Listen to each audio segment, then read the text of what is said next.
Namaste. Welcome to the 27th video in the overall series and introduction to Sanatana Dharma. This is the second and final video of the sub-series on Kundalini and Chakras. Before I get into the video, the situation is quite bad. Our media might be going overboard in some cases, but obviously the situation is not good anywhere, irrespective of where you are in the country as such. Two guaranteed ways that we can counter the current situation. One is by masking up. Two is by vaccination. So please do not compromise in any way with regard to masks or any other general precautions. If you are eligible to get vaccinated and you have vaccines available, please do not hesitate, get it done. Let's get into today's video on today's topic. Let us start with a quick recap of the earlier videos. We spoke about Sukshma Sarira, or the subtle or astral body, which has the Nadi Mandala, the astral equivalents of nerves in the Sthula Sarira, or the gross physical body. Then we also spoke about chakras. We kind of touched upon the concept of chakras. Then we also discussed how this entire Nadi Mandala is like the electrical network in a house. The main electricity line in the body, so to say, is the Sushumna Nadi in the center of the spine. It accepts the cosmic electricity, that is the Chit Shakti or the Chit Shakti. So that's the main line which accepts Chit Shakti and distributes it through the Hridaya Padma to the 72,000 nadis in the astral body. So it is, in a way, the equivalent of the electrical network in a house. Going ahead, now in all of us, this Chit Shakti continuously flows downwards from the Sahasrara to the Mooladhara. That is the general flow. Only in certain, let's say, beings, this flow is reversed, or at least that reversal starts. Now, irrespective of the path of spirituality, the base mechanism is the same. So whether it is an upasaka, somebody who's doing upasana of some chakras, yantras, or a yogi on the path of Raja Marga, or somebody on the path of Jnana Marga, like your Vedantins, right?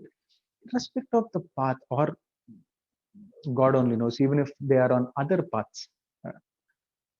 Sarvadeva Namaskaraha Keshavam Pradigachati Akashat Paditam Toyam Yatha Gachati Sagaram. Sarvadeva Namaskaraha Keshavam Pradigachati, right? The multiple paths. Who knows how many there are? Irrespective of the path, the mechanism is the same. So it is this flow of Chit Shakti which is downward is reversed in certain spiritual beings, and that is a very simple thing to talk about, but a very difficult thing to actually achieve in practice.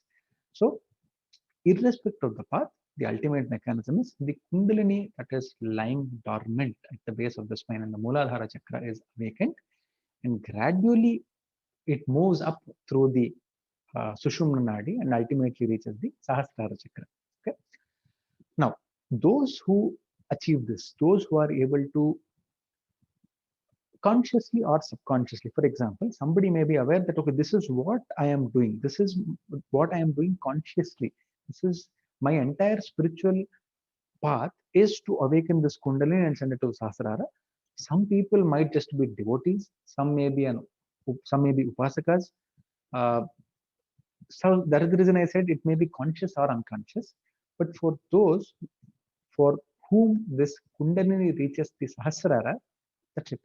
Everything is done for them. They have practically attained mukti. Hinduism, this is a very unique thing again about Hinduism. You do not need to die to attain mukti. You must attain mukti, or at least a higher level of being, while you are still alive. If that is not achieved, after death, there is no direct mukti as such. It has to be achieved while the person is alive. Right? Now, those consciously or unconsciously who raise this Kundalini from the Mooladhara to the Sahasrara will kind of sustain in the body till the time their prarabdha or karma, the karma that has accumulated, remains. At once that is exhausted, their balance of karma is exhausted, they will never be born again. They are out of this chakra of samsara. Remember that example of a roller coaster that I took some time back?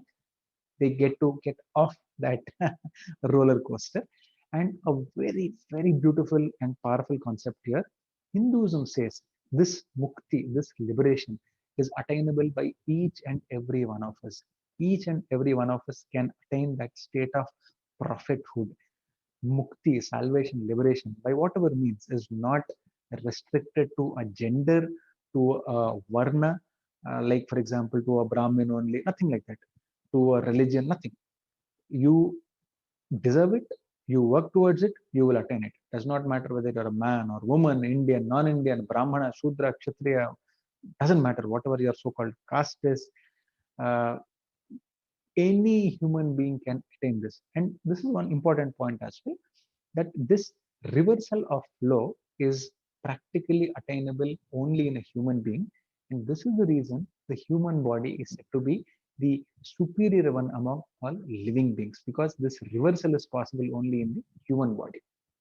Now, a lot of cultures across the world have this concept of snake. You will see the snake symbology in a lot of cultures. It is only Hinduism which remembers the core concepts behind this imagery.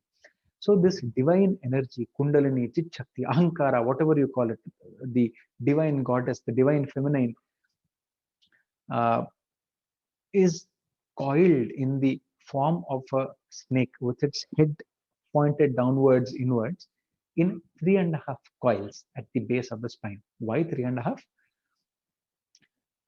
One half, so Shiva Shakti duo, right? Ishvara Shakti, Shiva Shakti. So it is the union of these two that is the ultimate aim of any kind of yoga, right? So this is only Shakti. The Kundalini at the base of the spine is only one half. So that is half. And Trigunas, ultimately, this is part of material creation. It is, as far as we are concerned, we are subject to Maya, the Trigunas and all, right? Shiva is beyond these things. Ishvara, Parabrahma is beyond these concepts. But the moment we talk about the subtle body, the Karana Sharira, all of these, there is an element of Maya. So because of that, the three gunas are represented by the three coils of the snake. That the half coil, the 3.5 coil, is indicates the half or the not full nature of Shakti, where Shakti has not yet achieved union with Shiva. This is the reason why that snake is said to have 3.5 coils. Now, as I pointed out, human beings are the only living beings who can consciously or unconsciously raise this Kundalini and unite this Shakti, sorry, in our body with Shiva in the Sahasrara. A lot of idols, you may also see that they have a snake behind them, right? It is also an indication of the awakened Kundalini. A lot of these Jain Tirthankaras, Buddha, or other saints, for example, you may see their idols, murtis, with a snake behind them. That snake basically indicates this awakened Kundalini Shakti. Somebody who has raised this Kundalini Shakti beyond a certain level will be looked upon by the world as a Jagat Guru. They can, once they reach a certain level of mastery, they can actually make the Kundalini flow freely in the spine, in the Sushumna.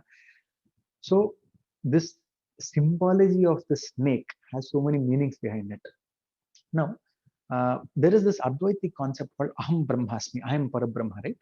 Maybe this entire concept of Kundalini is another meaning, another level of that meaning, because it is this Kundalini, this feminine cosmic energy that is present in our spine, that is giving us this identification, this ego, aham, I-ness, this ahankara, reaching the Shiva here and attaining mukti, right? Brahma, Shiva, Shakti, unification, aham becoming Brahma is another level of meaning for the Advaitic Mahavakya Aham Brahmasmi. This is my interpretation. If there's an error, it is mine alone. Going ahead. Now, chakras are depicted as lotuses. Why? Remember one as part of there was a shloka that I let's say sang sometime back. Agajanana Padmarkam, right? This lotus iconography you see a lot in Hinduism.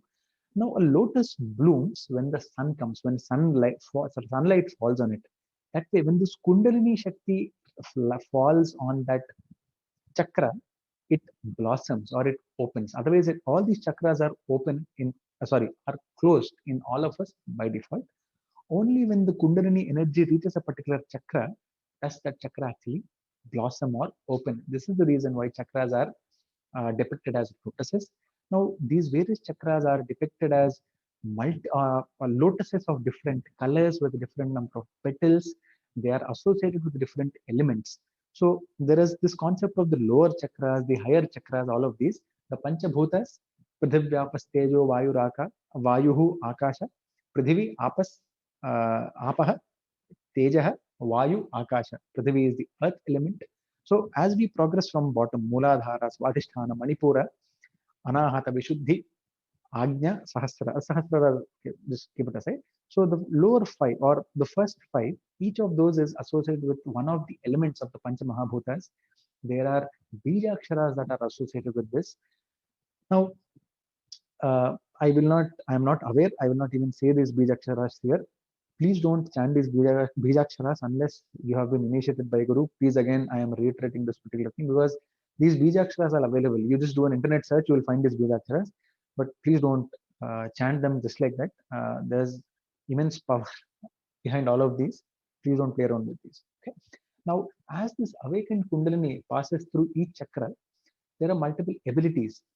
People get abilities like the ability to read people's thoughts, to see other kinds of beings. But a true sadhaka does not get distracted by all of these. There is a story, I think it's an Upanishadic or a Puranic story where, if I remember correctly, it was Rishyasringa or Yajnavalkya, one of these two sages, future sages, go to Janaka Raja to learn about Brahma Vidya. He actually gives them a vessel full of, I think, oil and asks them to carry it through the royal court. Now, it being a royal court, there are classical, there are dance performances, there are song recitals, there are n number of distractions. But that person successfully carries that vessel, which was filled to the brim, through that royal hall and brings it back to the king.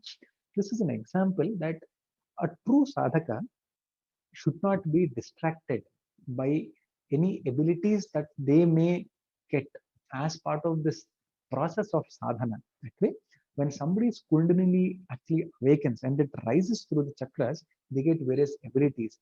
Somebody who's serious about the sadhana and wants to attain only mukti will ignore all of these. Well, these things are very simple to talk about. Achieving this kind of awakening is immensely difficult.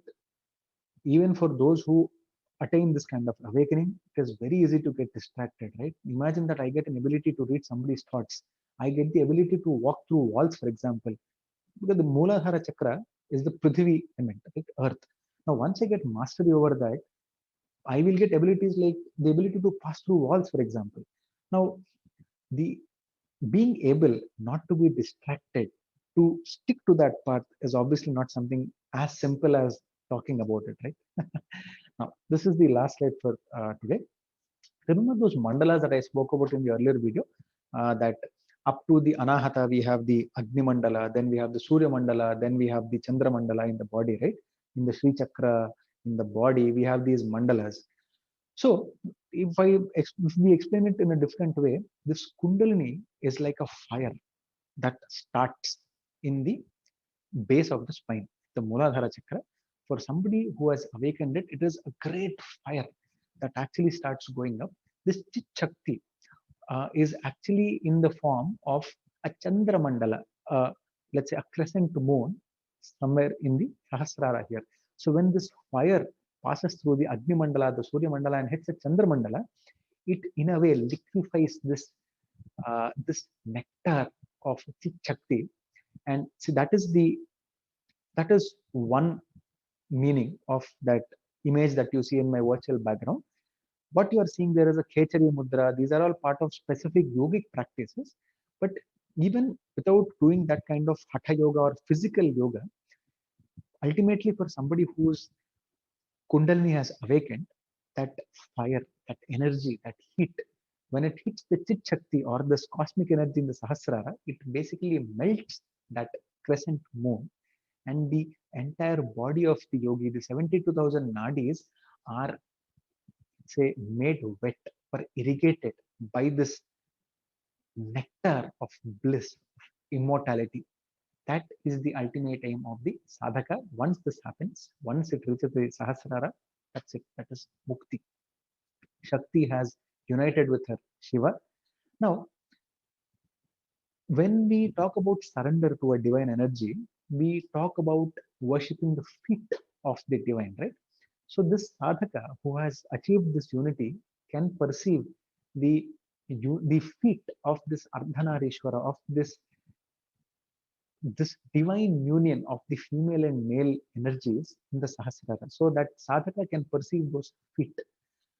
Now, if you go to temples, especially South Indian temples, there is this, let's say, a pyramid-shaped item called a Setagopam, which is put on the head. Now, the Setagopam has padukas or feet of the deity on top. Symbolically, they are actually putting the feet. So we are able to place the feet of the deity on our head. This could be the other meaning, that we are perceiving the feet of the divine in as part of our upasana. That is, once we are able to see that, we are able to reach this union between Shiva and Shakti and perceive those divine feet. That is when we are, let's say, irrigated. Our entire subtle astral nervous system is irrigated with this divine bliss of immortality. Here, I would like to end my video today. Uh, we will talk about other concepts in the forthcoming videos. Once again, please mask up. Please get a vaccine if you can. Please don't blindly believe everything you see in the media. There are various vested interests.